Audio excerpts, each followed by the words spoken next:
Vanessa Sturman, who's a health coach and speaker. Vanessa, I wonder if you can just explain, how do you go about perhaps maybe even just upping the amount of plant-based products in your diet if you're new to all of this?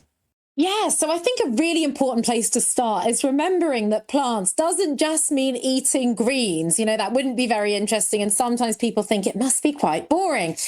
Plant-based foods include your fruits, your vegetables, your legumes. So that's your beans, your lentils, your peas, tofu, nuts, seeds, whole grains.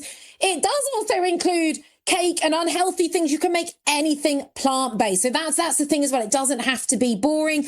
We can make any cuisine plant-based. If you love your Thai red curries, we can make those plant-based as well. If you love roast dinners, that can also be plant-based, or, you know, big mayo salads and things like that. So it really goes across every food you can possibly think of. We can make delicious and plant-based. What are the health benefits when you do this, when you make a deliberate attempt to eat more plant-based food? Yes, and just to say, you can get benefits from eating more plant-based food without actually giving up animal products. People often think, I've got to go fully plant-based. You don't, but we do need to eat more plants. Now, first of all plants have fiber in them. Now, fiber, only 1 in 10 of us are getting enough fiber.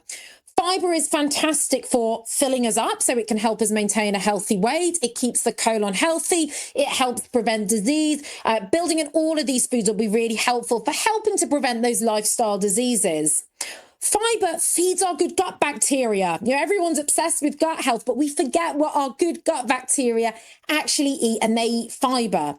We get huge amounts of micronutrients from these foods. It can also help with decreasing recovery time after exercise. And just a reminder, you can still get lots of protein with plant-based food, especially with those foods that are tofu, tempeh, soybeans, protein powders. So we can get all the nutrients we need.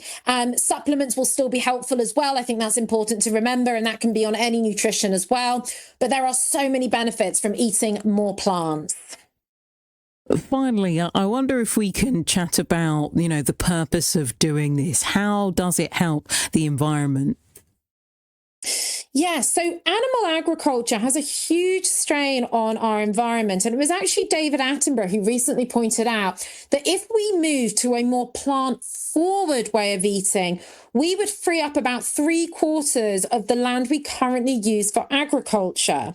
Now, the reason for this is that we kill about 80 billion, so I'll say that again, 80 billion land animals every year, and also trillions of animals in the sea as well. Now, these 80 billion land animals need to be fed and watered. So a lot of the land we're using in agriculture, we're actually using to grow crops to feed to animals. This takes huge amounts of water, pesticides, fertilizers. It also has a massive impact on our oceans. If you think about the amount of excrement these animals produce as well, that goes into our oceans and produces something called nitrogen dead zones, where basically the sea life can't thrive in those places. So if we move to eating more plants, we will have less impact on the planet. And actually, the UK Climate Change Committee has said we need to reduce our red meat consumption by about 40% by 2050, and about 35% of meat in general by 2050. This is for very, very good reason, from what I've explained, that we can have this big impact without us even all going fully plant-based. Vanessa, thank you for giving your insights into how you can go about improving your diet by adding a few more plants. Vanessa Sturman is a health coach and award-winning speaker.